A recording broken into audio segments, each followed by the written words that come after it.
Kumusta mga bright?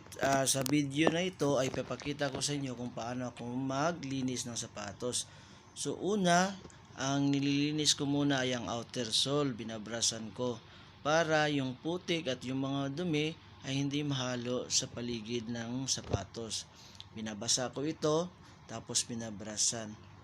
Pagkatapos naman ng outer sole ay doon naman ako sa midsole para malinis yung mga oil o yung mga hihirap tanggalin ng mga dumi. So ang gamit ko ngayon sa bleach saka detergent soap.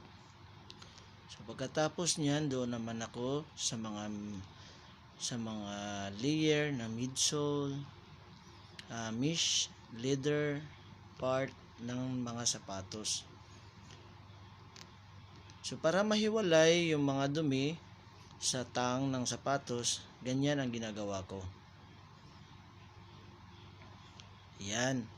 So makikita nyo guys na yung mga dumi sa ilalim ay hindi mapupunta sa loob ng nasabing sapatos. At yung mga dumi naman sa loob ay maiiwasang mahalo doon sa labas.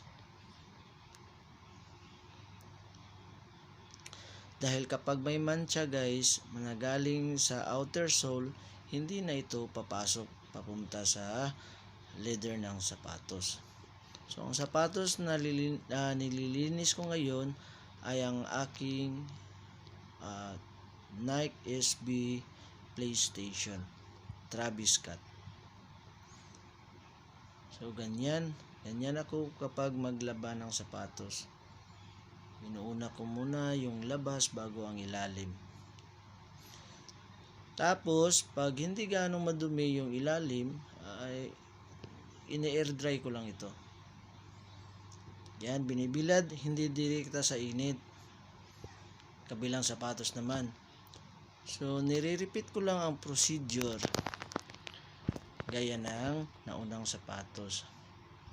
Yan. Hindi maiwasan natin yung madumihan yung ilaling bahagi. Ganyan. So sa paggamit naman ng brush, mas maigi kung toothbrush ang gagamitin dahil hindi ito masyadong nakakagaspang o nakakasira sa mga parte ng sapatos o sa tela ng sapatos mismo.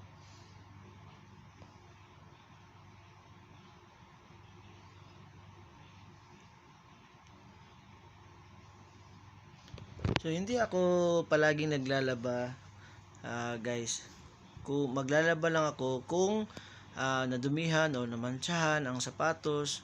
Kung hindi naman ay ini-air dry ko lang ito pagkatapos kong maisuot para naman yung mga pawis at yung mga pawis mismo ng paa ay mawala. So once a month, pwede na once a month maglaba ng sapatos kung kinakailangan.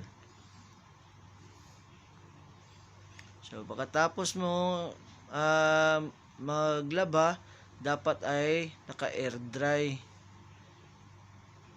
Huwag mong direkta ilagay o ibilad sa harap ng sikat ng araw. Kasi yan ang dahilan kung bakit kumukupas agad yung sapatos at nasisira yung mga kulay nito, naging magaspang.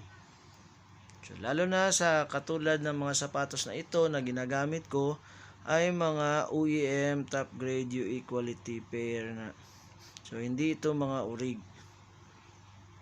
So dubling ingat ang ginagawa kapag ang sapatos ay hindi urig dahil mas madali itong masira kaysa urig.